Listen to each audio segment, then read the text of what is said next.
Hello, everyone. Thank you for joining us today. With me. Perfect. So good morning. I'd like to begin by acknowledging that I find myself on the traditional lands of Matagami and Matachewan First Nation in the Treaty 9 territory. We recognize the rich history, heritage, resilience, and diversity of First Nations, Inuit, and Métis people. As leaders in our community, it's crucial that we commit to economic reconciliation and continue to have meaningful conversations. As we enter 2024, we encourage you to make a plan for your own individual reconciliation and education throughout the year. My name is Carmen Swartz. I'm the Manager of Business Services here with the Chamber. Welcome to another session of our Reimagine Resiliency series, proudly supported by Far Northeast Training Board. If you or someone you know is in crisis, there are resources available. If you or someone you know is thinking about suicide, call or text 988. Support is available 24 hours a day, 7 days a week. The Workplace Mental Health Toolkit for today's session has been shared in the chat. Thanks, Vanessa. And you can follow along during today's session. We've partnered with Clarity Counseling Services to highlight the mental health and workplace during today's session. Today, we're joined by Vanessa Hazelwood, registered psychotherapist and founder of Clarity Counseling Services. With over 10 years experience in the mental health field, Vanessa has had the pleasure of supporting, guiding, and holding space for a diversity of clients experiencing a range of concerns. It is Vanessa's sincere privilege to provide therapeutic support to individuals and couples as they navigate today's challenges. If you have questions during the session, I would encourage you to drop those questions into the chat, and we'll be happy to circle back at the end of the session in order to address those. And Vanessa, I give the microphone to you. Good morning. Thank you so much, Carmen, for the introduction and welcome. I'm so grateful to the Chamber for this opportunity to speak with you all joining today on the topic of mental health in the workplace. I appreciate that each of you are joining us, spending your valuable time on this important topic.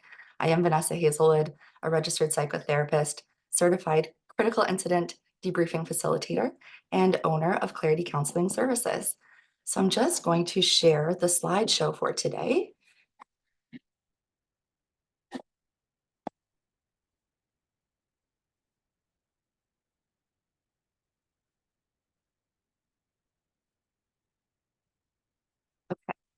Let me know if there's anyone who cannot see the slideshow, and let me know if there's anyone who has not received the PDF toolkit that accompanies this presentation. Carmen, you can just kind of flag me, unmute, let me know, or reshare the link, please. So notice my email address is listed on this initial slide, as well as the handouts, and I welcome you to connect if you had more questions for me or would like to connect for more information and support on the topics that we covered today. So before we take a look at the agenda, I'd like to share a little bit about Clarity Counseling Services, as we are a resource within the Timmins community and virtually throughout Ontario. So we are a team of compassionate social workers and psychotherapists offering individual, couples, family, and group therapy in various formats: in office, walk and talk sessions outdoors, as well as phone or video. And we serve all ages from children to seniors. Each therapist on our team is trained in working with various mental health concerns and illnesses, and our therapists offer specialized therapeutic modalities and clinical focus areas so that you can find the right fit with a therapist for the concerns that bring you to therapy to meet your individual needs and goals. We value providing inclusive services, and we want to meet a variety of client needs. We offer services in English, French, Punjabi, and Hindi, and we're allied with and affirming of LGBTQ, BIPOC, and neurodivergent individuals and communities. We also offer EAPs, mental health in the workplace workshops, trainings, and debriefing. Our office is located in Timmins, Ontario, and it is mobility aid accessible. So I credit you for being here today. I'm excited to jump into some very relevant, timely topics and resource all of you. Your being here shows me that you are interested in your mental health and in wellness in the workplace. And I'm here for you to talk about these things. So today we'll discuss key information and recommendations applicable at the workplace level for employers and leaders, as well as practical strategies on an individual level. After this presentation, you'll come away with increased awareness and education, things like signs of mental health and signs of mental illness. We'll talk about common mental health challenges that we're seeing in the workforce.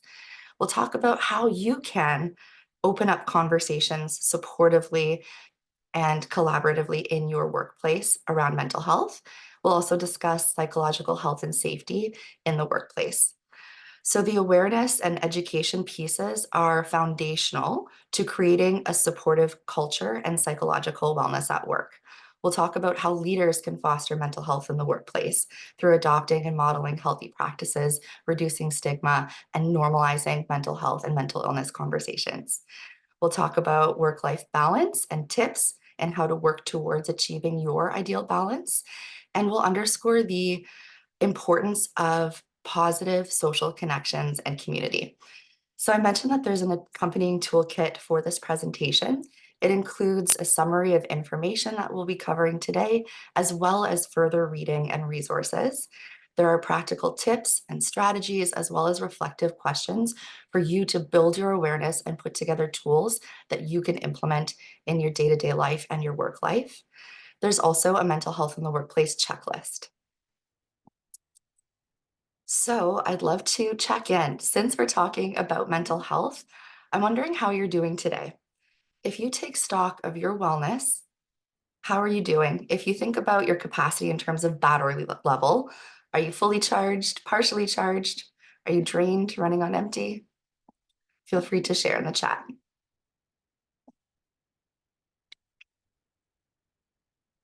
4 to 5, great.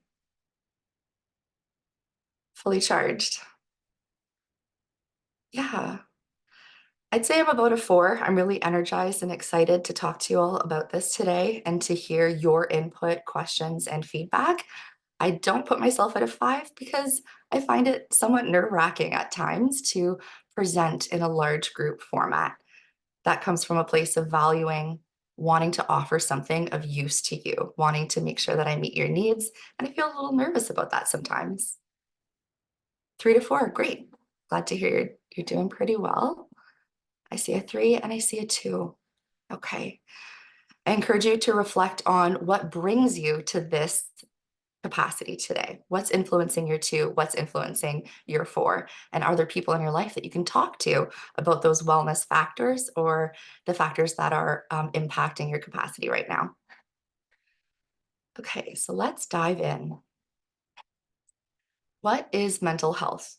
It's an overall state of well-being where an individual has the capacity to think, feel, and act in ways that enable them to enjoy life, cope with day-to-day challenges and stressors, even traumas or loss, and still realize their full potential in general to work productively and to contribute to their communities. What are mental health concerns? These are states of strain as we go through challenges in life. Examples might include stress or burnout, relationship conflicts, isolation, grief, or low self-esteem. So, what is mental illness? It's a pattern of ongoing symptoms related to your thoughts, moods, emotions, or behaviors that negatively impact your functioning or your quality of life. So, examples of this go beyond stressors and strains of day-to-day life into categories such as anxiety disorders, depression, PTSD, bipolar disorder, schizophrenia, psychosis, eating disorders, or substance abuse disorders. So, why is workplace mental health important? Why are we talking about what mental health is and what the signs are? We're having this conversation so that you can notice your state of wellness or your state of concern or even illness, as well as notice how others around you are doing. 1 in 5 Canadians will experience a mental health problem every year. 1 in 3 will experience a mental health concern or illness in their lifetime. So this means that someone you know is affected by mental illness, and this might even be you. I recognize that you might personally be struggling, and I'm hoping that the information and strategies shared here today can help foster hope and resource you with things that you can turn to foster your own sense of wellness. Let's first take a look at signs of mental health and a positive sense of wellness. We look at thoughts, moods, behaviors, and functioning and relationships, as well as self and purpose. So if you're in a state of general wellness, your thoughts are clear and flexible most of the time. You can have the space for optimism, positive thinking, and reasonable thought processes. Your moods, emotions, energy, and motivation are generally regulated. You have a sense of well being and contentment. You can experience a range of emotions across different situations. You have the ability behaviorally to regulate things like your behavior, the choices and thoughts and feelings that you have. You might notice a difficult thought or emotion and you can move through it. You might also be able to regulate your speech in different states of emotional activation. You're probably sleeping well, have a healthy libido, eating well, have consistent routines. And these things foster a sense of resilience to stress and adversity. So, here, flexibility and adaptability, as well as positive coping, are important and they're easier to grasp when you're in a state of wellness. You have the ability to care for yourself, function well, be productive at work, care for others, and you find these situations and relationships to be engaging. In terms of relationship health, when we come from a state of wellness, we're able to enjoy and create, as well as seek out stable, healthy, and satisfying relationships. We're able to acknowledge and respect other people's boundaries, and we have the sense of worthiness to set our own boundaries. In our relationships, we feel connection and belonging, as well as empathy. And in terms of ourselves, we feel a sense of purpose and meaning in life. So here we'll take a look at possible signs of mental health concerns or mental illness. You might notice a decline in thoughts, moods, behavior, relationships, and sense of self. Things to look out for are brain fog, confusion, difficulties concentrating, paying attention, recalling information, or struggling to make decisions. Your thought processes might be biased towards the negatives. You might have negative self talk or views of others. You might have very rigid black and white thinking or be preoccupied with worries. You might even have a sense of hopelessness. Indicators of mental illness would certainly be delusions or hallucinations. So it's important to notice if those around us seem grounded in reality, or if it seems like they're hearing or seeing things that are not actually happening. We also need to pay attention to when others hint at thoughts of ending their life. So if they're feeling hopeless, if they're saying passive things like, I wish I wasn't here, or they're being more specific about thoughts around ending their life, this is an important time to have a compassionate conversation and to connect this individual with some help. You might also notice changes in mood, and there's a wide spectrum here. An emotion is a state that we're in moment to moment, and a mood is a prolonged state of emotionality. So, if you're struggling with mental health or mental illness, I should say, you might have increased levels of anger, irritability, and agitation. You might find yourself being more reactive or sensitive or having quick and intense shifts in your moods. You might have a greater level of sadness and tearfulness, or even numbness and a sense of disconnection. These emotional states can be quite fatiguing, can lead to increased tearfulness. And so here there's also a sort of a spectrum or continuum. We can notice changes in energy and moods, whether it seems overly positive or particularly negative. So sometimes a burst of energy and agitation and speaking quickly could indicate mental health strain or mental illness. So I'm sharing this because often we hold in mind this thought of depression as being totally disengaged, not wanting to get out of bed, really struggling to function. But there are signs around unwellness on the other side of the spectrum.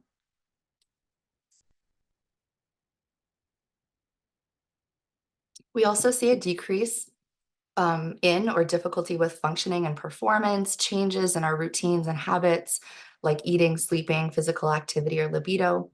There might be an increased practice of avoidance or procrastination, odd or unusual behavior, leaning into coping mechanisms that are not considered to be healthy or help us to function and have a better quality of life.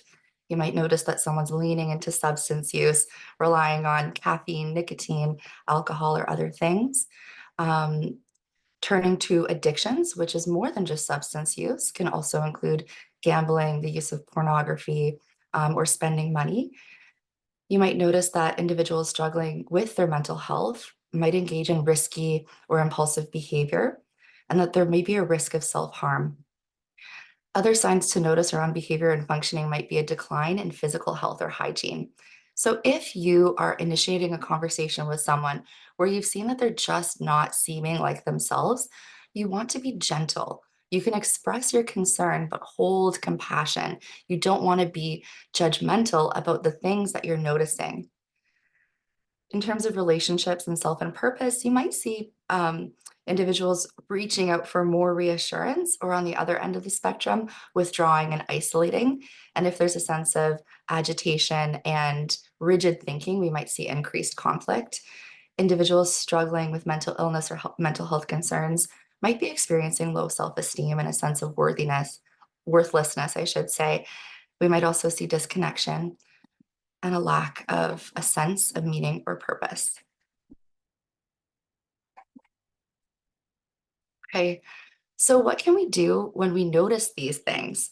The reason I didn't give signs and symptoms of all of the mental illnesses is because I don't want to give you this sense that we need to walk around mentally labeling people, or try to diagnose people. We just want to notice if there's changes, and if we know what the signs are of struggle, we can invite open and supportive conversations, right? What can we do? Initiate that conversation with compassion, asking open-ended questions, listening actively and empathetically. Collaboration is so important, not imposing your own pieces of advice or jumping to solutions, telling them what to do, or what they should feel or not feel. We want to collaborate and invite contribution from the individual that we see struggling. And we want to initiate supportive actions, whether this is offering help or resourcing the person. Things to keep in mind throughout these conversations are respect for that individual's dignity, privacy, and confidentiality. So find a private space to talk and keep their comfort in mind. Throughout the conversation, try not to minimize, compare, gloss over with positivity, or take over the conversation. In the chat, I would love if you shared with me, how would you feel about initiating a conversation with someone that you saw struggling? Would that come naturally for you? Would that be challenging for you? Does it depend on how close you are to that individual?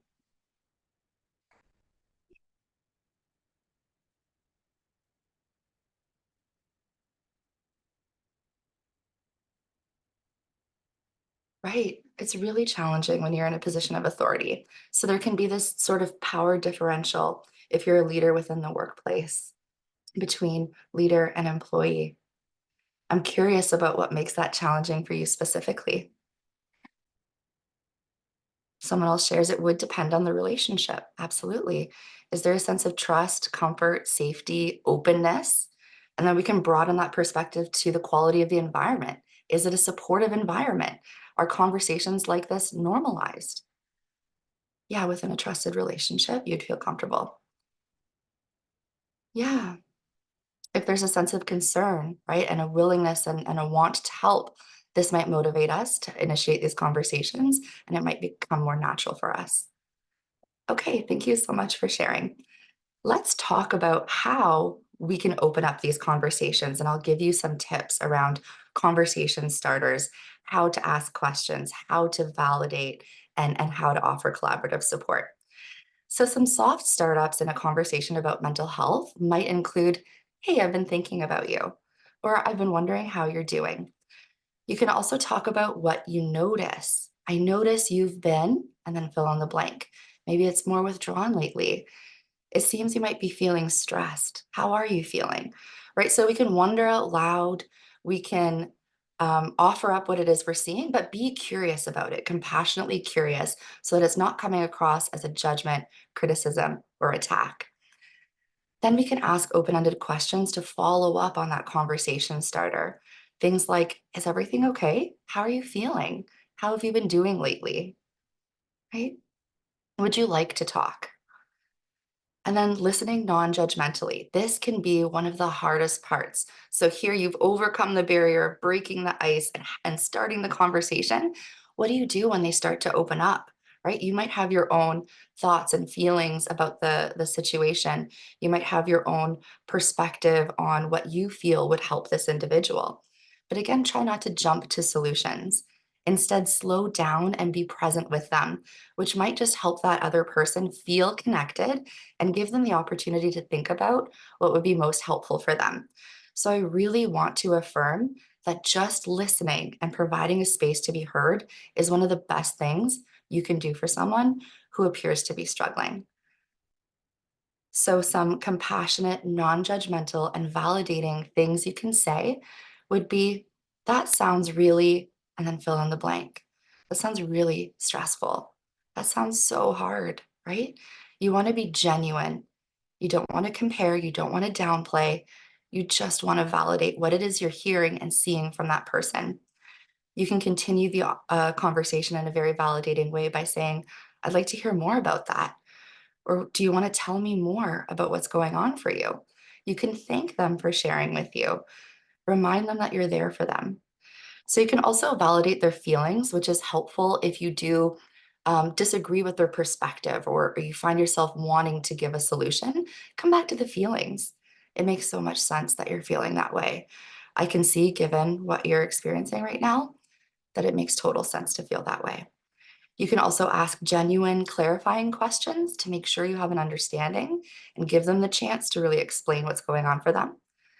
Or you can repeat back what you're hearing, what the other person has shared, summarizing it a little bit using similar words. And then we can offer collaborative support, resources, and next steps. So, collaboration is key.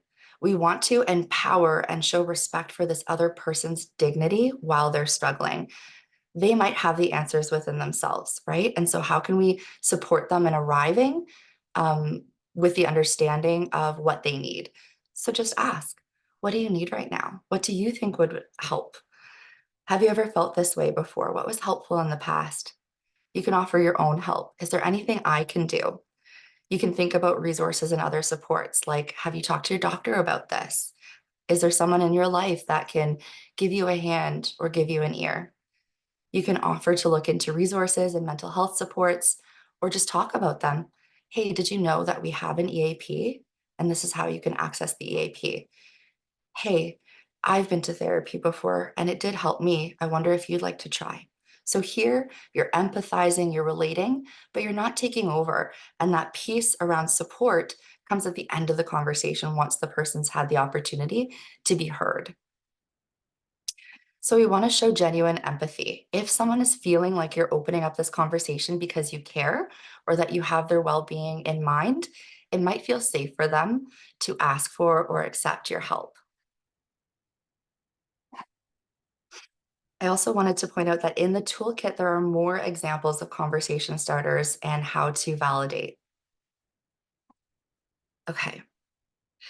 So having conversations about mental health and mental illness in the workplace helps us to reduce stigma, which are the negative attitudes and judgments that we might hold, as well as reduce negative responses, which can be considered discrimination. So, stigma is so detrimental because it can make a person feel shamed, alone, and it can prevent them from seeking support, right? How do we challenge stigma? Holding kindness in mind or compassion as a value can help us show up to conversations open and non judgmentally.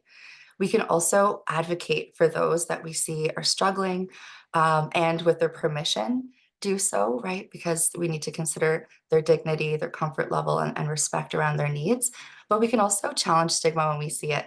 So if someone is joking about mental illness, can we speak up and provide awareness and education? Right. So here's where it's important to be informed around mental health and illness and to raise awareness. We also want to make sure that we're using respectful and accurate language when talking about mental illness.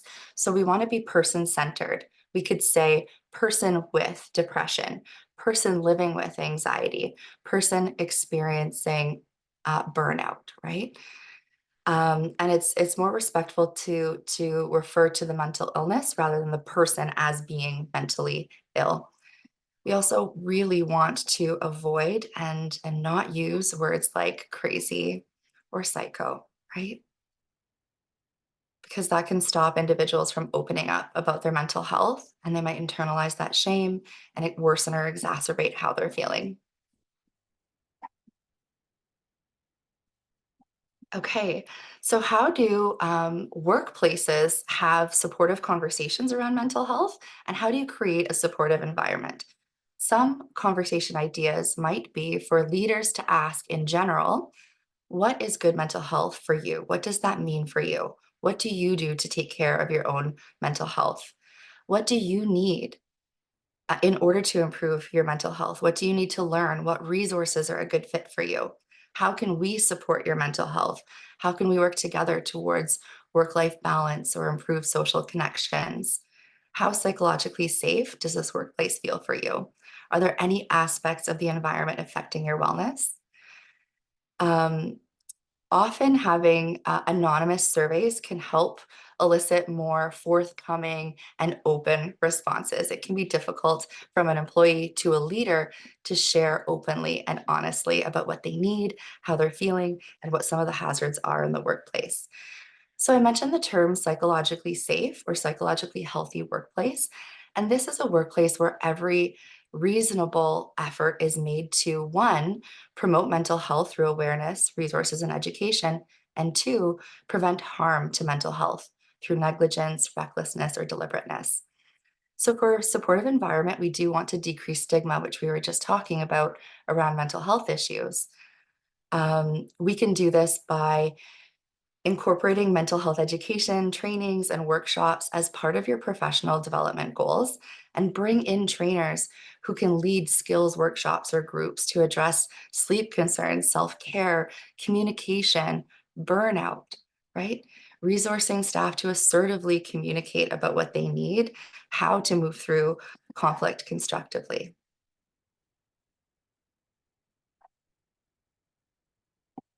Okay. A question for employers would be to reflect on what can you do to foster mental health and psychological safety in your workplace for better retention, employee satisfaction, wellness, productivity, and a better bottom line. Is this something that you've considered before? What is your role? What can you do? Does my team have the resources that they need to, to fulfill work demands? Let me know in the chat if this is something you've reflected on before, or if you're taking the opportunity to reflect now.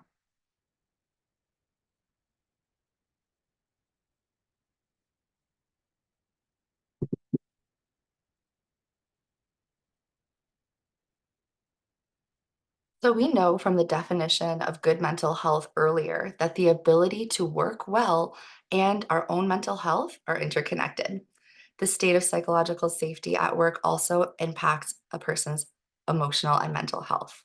We are seeing a rise in burnout, depression, and anxiety. And I have a few staggering stats to share with you today. 50% of employees report that work impacts their mental health, and 35% plus of employees in Canada report experiencing burnout. These numbers are even higher for those working in the healthcare field and nurses. 70% of Canadian employees are concerned about the psychological health and safety of their workplace. 80% of employees who took work off in the last 5 years for mental health reasons indicate that work demands and environment were the primary causes of their mental health struggles. 80%. And 30% of short and long term disability claims in Canada are attributed to mental health struggles. So if you're concerned about mental health in your workplace, or if you're struggling in the area of psychological safety, you are not alone. There are tips and tools and supports available, and it's up to you to use them.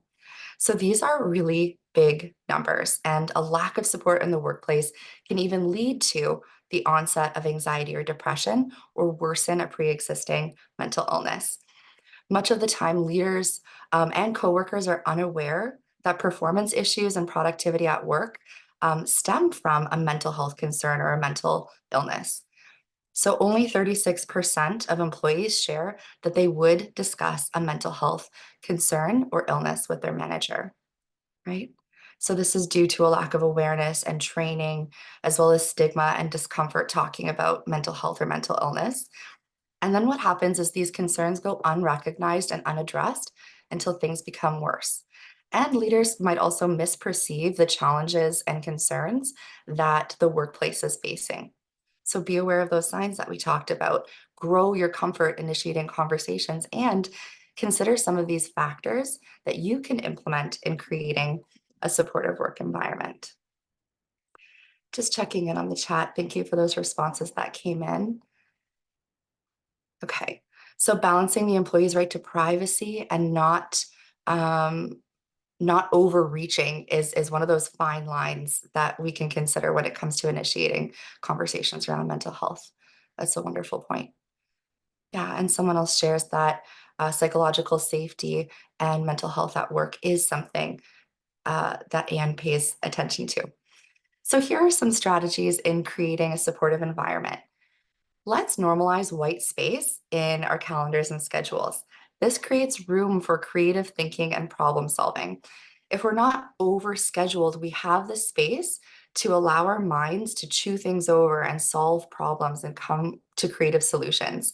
The examples of this might be, we forget a word in a meeting and it comes to us on the drive home later that day. Or this might be having clarity or a great idea in the shower in the morning. That sort of white space allows our brains to process and integrate information in a different way than if we're over busy, over scheduled, and in our stress response. White space in the calendar can also leave room for connection across the team and individual self-care. EAPs are a key practice for promoting psychological health and safety, and it's part of the National Standard of Canada's protocol for psychological health and safety in the workplace. Um, does your workplace have an EAP?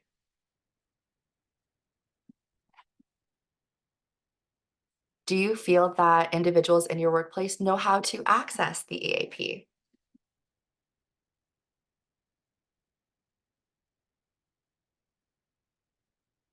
So whether you have an EAP, which is an employee assistance program, or benefits to support mental health in an adequate way, I do recommend that employers include psychotherapists. So in the North, we have limited access to clinical psychologists, and many plans only include coverage for clinical psychologists, which makes access to timely care inaccessible due to wait lists, um, and not having many local clinical psychotherapists. I'm sorry, clinical psychologists. And a psychologist isn't always needed to address mental health concerns like burnout or grief or relationship issues. So psychotherapists go through rigorous training and education and supervision, and many psychotherapists have extended training and qualification in areas of specialization so that they can meet a diversity of needs. Just going to click back for a moment. Okay, peer support, mentorship, and advocacy channels really can create an openness for systems of feedback. So they can create comfortable spaces for individuals to share what's working for them and what's not working for them, and promotes a sense of connection, feeling like you're in it together, right? Peer support could be scheduled meetings to debrief the week. A mentorship arrangement might look like extended training, someone to touch base with if you have concerns, or choosing advocates within your workplace to talk about the concerns of the workplace, especially related to mental health. So let's talk about some ways to counterbalance stress. Many workplaces are adopting wellness and wellness incentive-based initiatives like yoga classes or breathing and mindfulness wellness breaks, as well as trainings in these areas to help reduce stress levels.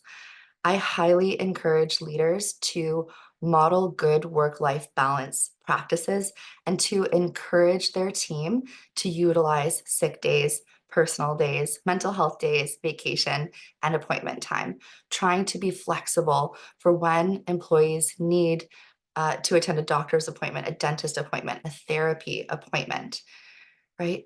Utilize personal time away from work when needed, but as well as proactively, right?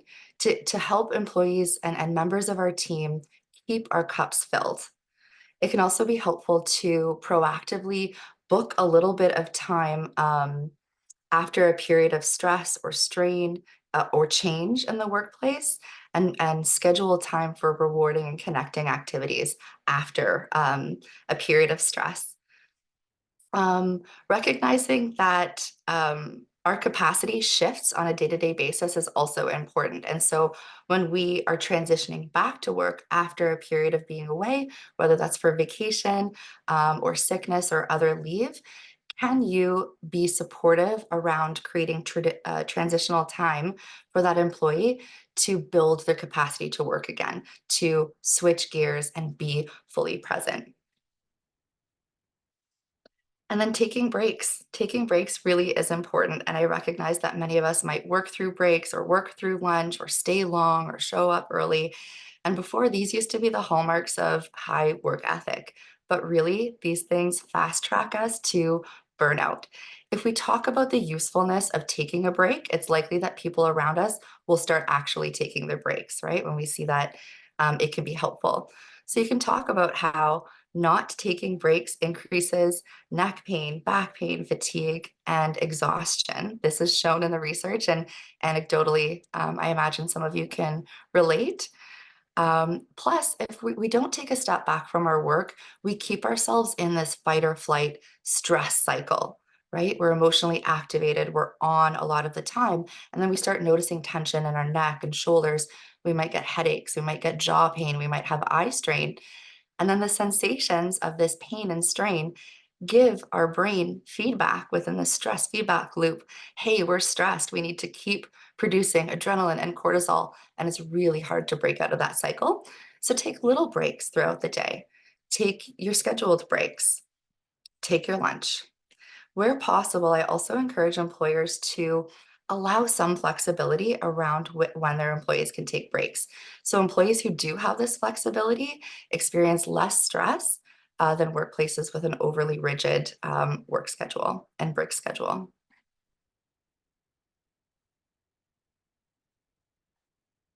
Okay, flexibility. Flexibility can be tough in various workplace environments, but I want to highlight that flexibility can be productive, that it can be pragmatic, and that it is also psychologically protective. So, if you think back to some of the signs of mental wellness or illness, we see that rigidity is associated with mental health concerns, and flexibility helps us to adapt and meet our needs and create a sense of psychological wellness. So, what does flexibility look like at work, and what can it look like? Examples can include flex time, flexible schedules, as well as the option to work from home or in hybrid conditions. But it is important to be mindful about inclusivity for remote employees and those who work from home. Keep in mind that not everyone works the same and that not one size fits all. Around the idea of flexibility, I'd like you to keep in mind that we are whole people. We're a whole person at work, we're a whole person at home, and we only have, I say only, 100% to give across different areas of our life, right? And so work does take up a big portion of our capacity, but are we making enough space for our physical and mental health, our social relationships, right? And so if there's an aspect of our lives that's taking up more space, maybe we're tending to our physical or mental health, this might leave us with reduced capacity to show up to work in the ways that we might otherwise show up. So, this is where paying attention to doing our best or expecting our best from others might look different on different days is really important. Was that clear? Are there questions about that piece that we only have 100% to give, and we give those portions to various parts of our lives. And so if we acknowledge this in the workplace, we can normalize that giving our best doesn't necessarily have to include perfectionism and burnout, right?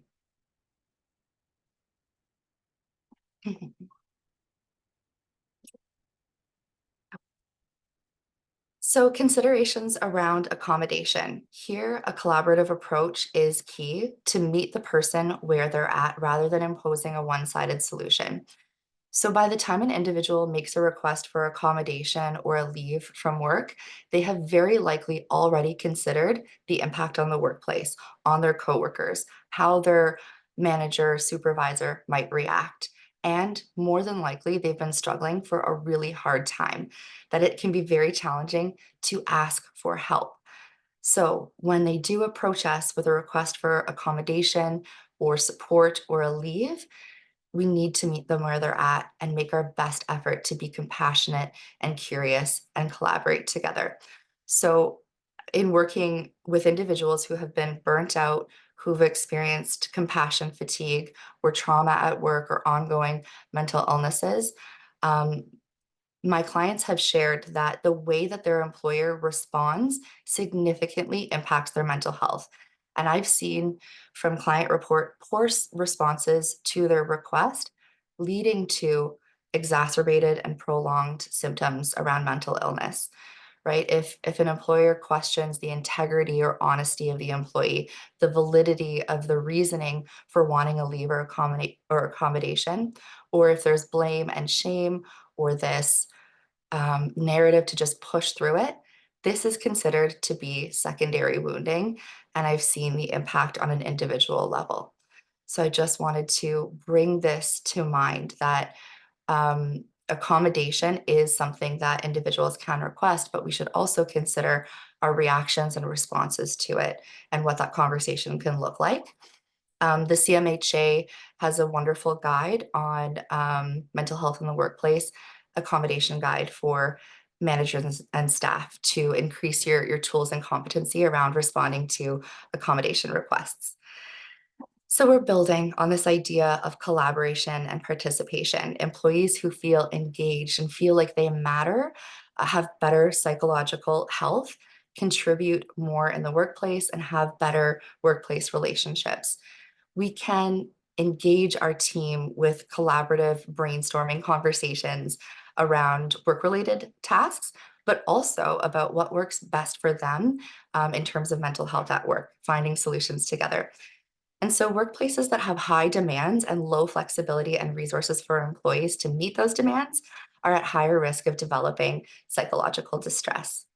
It's also important to acknowledge, celebrate, and appreciate our employees. Ask others what that looks like for them. How do they feel recognized? What do they like to do to celebrate a win? What fits for them in terms of acknowledgement? This might be notes of appreciation or cards or kudos. And this acknowledgement goes a long way.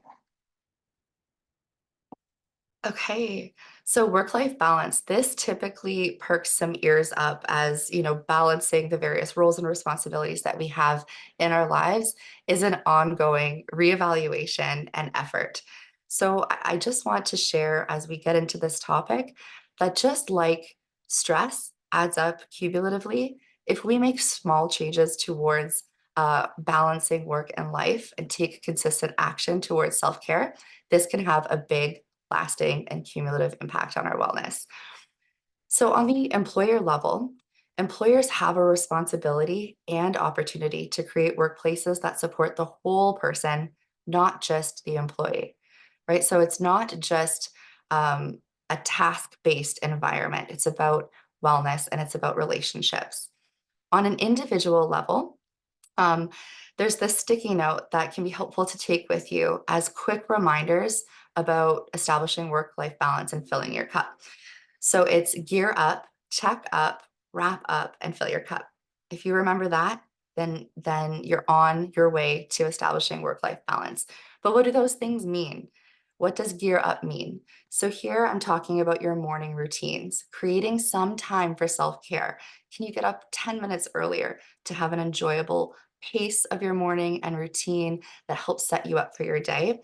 And what are the things that you can do to increase a positive mindset going into your workday? For some, this can be podcasts or music or positive affirmations. So, check up at work, practice mindful self check ins. Notice how you're feeling physically and emotionally. Label it if you can. I also encourage you to scan for and release any sense of tension that you might be carrying in your body. We often notice this in our shoulders, neck, and jaw. So just reset and allow yourself to take a deep breath. So this breaks up that stress feedback loop that I was talking about earlier. Take a moment now to scan your body. How's it feeling? Are you holding tension anywhere in your face or your neck? Allow your shoulders to drop from your ears. Take a nice deep belly breath. So you can repeat this throughout your workday. To remember to do this, you can set alarms or timers on your computer or phone, or anchor it to routines that you're already engaging in at your breaks, at your lunch, in the car in the morning, in your car when you're leaving, to help you bring your attention back to self-care throughout the day. Other tips would include taking walks. So taking walks decreases our stress response and cortisol. Getting fresh air and sunlight are also foundational to overall health. You can just take a micro break by stretching and getting some water. And do think about what will fill your cup at lunch, right? Is it socializing? Is it taking some quiet moments for yourself? Is it going home and feeding your dog, right? Looking for these mindful moments throughout your day. And then leaving work. So, and thinking about work life balance, many of us struggle to leave work at work. We're thinking about it, we're thinking about our next day, we might be checking our emails, right? Work can also trickle into our home life. But I do have some strategies to help you reach closure at the end of your day.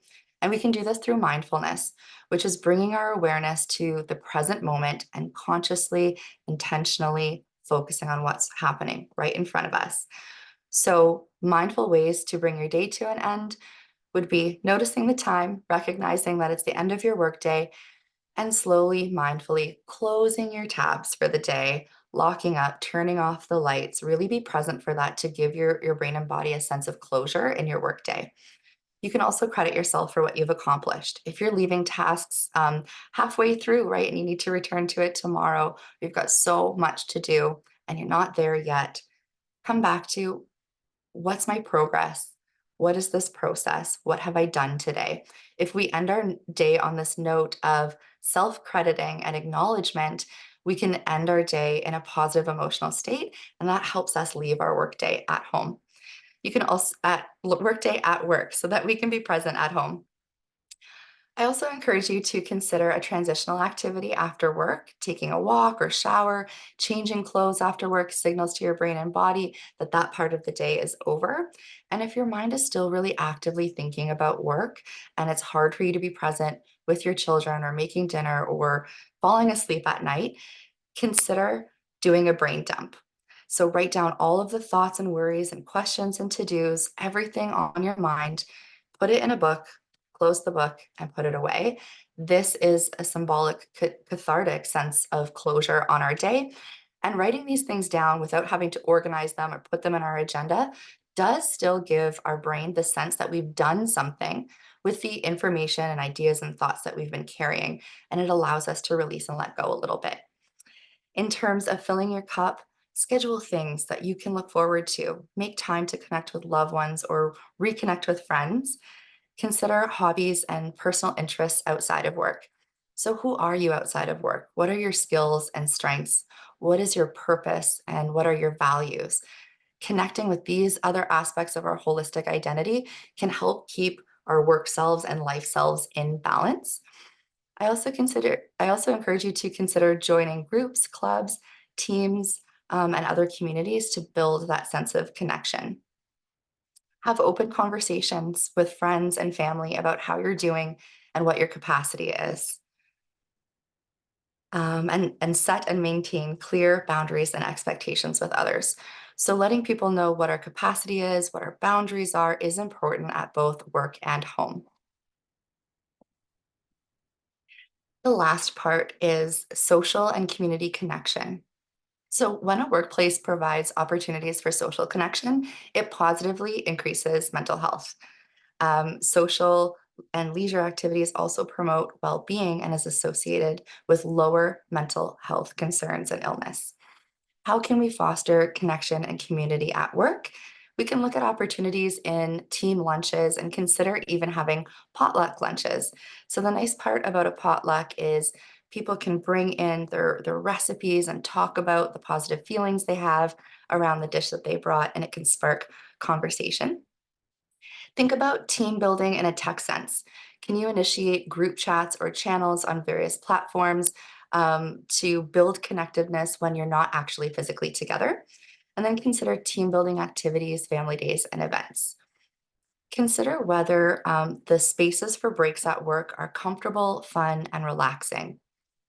Consider providing healthy foods in workspaces, in break spaces and kitchens to draw people into the break room. Consider games, coloring, friendly challenges, or other activities for stress-free breaks and a morale boost. When it comes to team meetings, you can consider going for walk and talk meetings. If you have to chat with someone about something briefly, can you take a 10-minute walk together?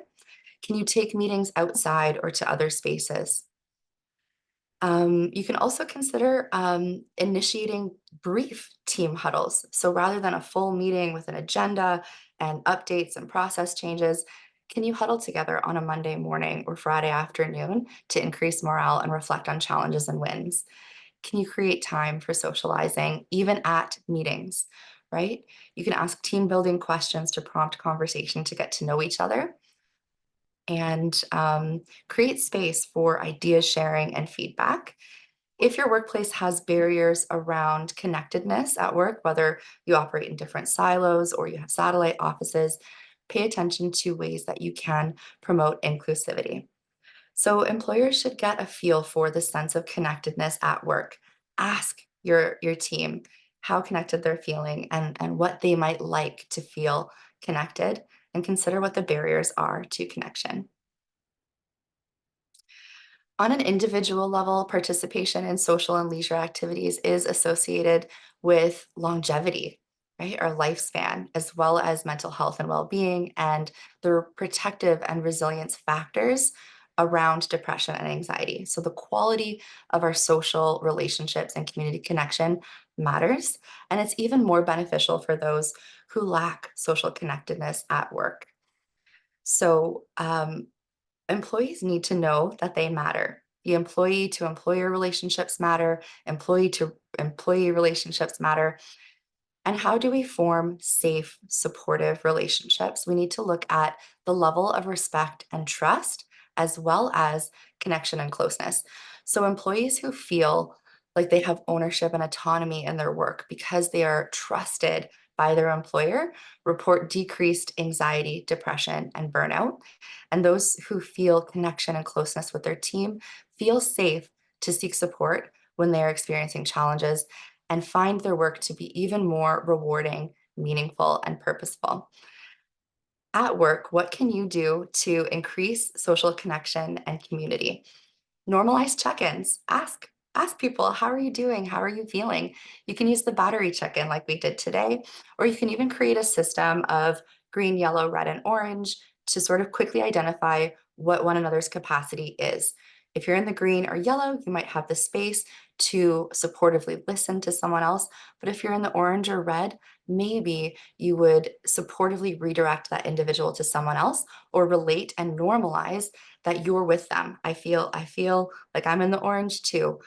What can we do for support? Right? On an individual level, I encourage you to check out clubs and teams, whether that's games or a reading group or sports or arts. Consider classes um, and connection with other communities and groups like political groups, cultural or spiritual groups. And you can check your local library, Facebook event pages, and even chamber events to look for those opportunities for connection. So we talked about the importance of building awareness and education around mental health in the workplace, and we talked about individual tips and strategies you can use. If you would like further support, our team offers workshops and trainings on a variety of topics, as well as groups to focus in on what is happening within that workplace and how we can help on a very tailored level. Things like burnout, conflict resolution, team building and bonding, or adjusting to change. We also offer support for critical incidents, which are life threatening or safety threatening events that might affect your workplace. and an EAP program, including therapy, mental health resources, tools, workshops, and debriefs. I'm so curious to know what your takeaway is from today. Did anything stand out to you today? Did you learn something new?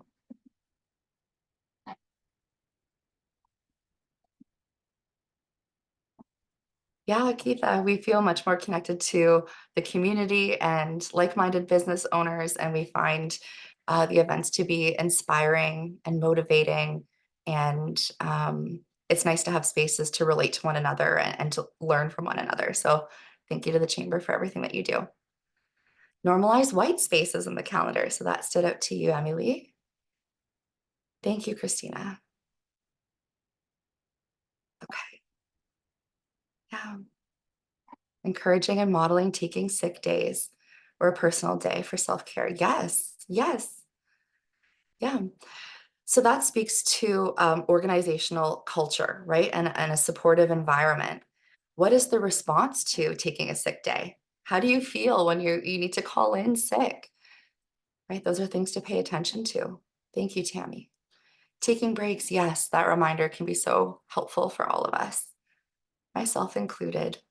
I find that timers and sticky notes will help me to take breaks and prioritize self-care.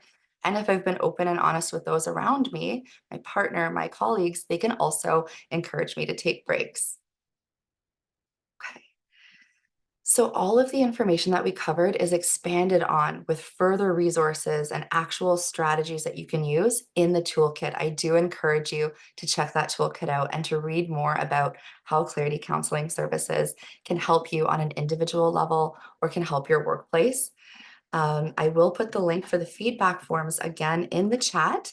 We're offering a $25 Amazon gift card for your time in providing us with feedback because it helps us to learn and grow and adapt these tools that we're sharing to fit your needs. Checking in on our own wellness. Thank you so much for the feedback. We've got about a minute left, and I'm mindful and respectful of your time. If you do have questions, please feel welcome to put them in the chat. I'll hang out here with Carmen if she'll let me for a few more minutes. And please do reach out if you need any further information and support. Here's our contact information on the slide for you. Thanks so much, everyone. Thank you, Carmen. Thank you, Vanessa. This was great. I took some notes and, grateful to work in a workplace that, we all support each other. We all have different times that's busy times for us. And during a meeting, we'll always jump in and say, what are you working on and how can we help? So grateful for that. Just a quick shout out to Far Northeast Training Board for supporting our workforce pillar within our Reimagine Resiliency series.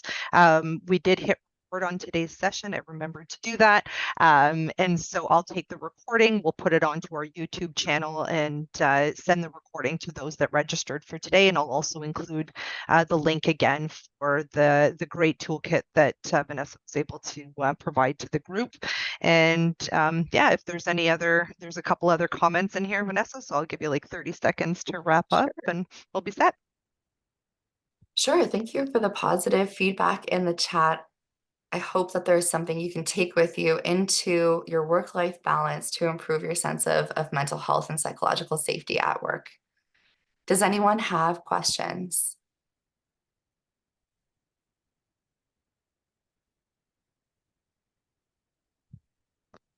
So curious, Vanessa, do you do potlucks at your workplace? We have done, yeah. Okay. Yeah, but go ahead.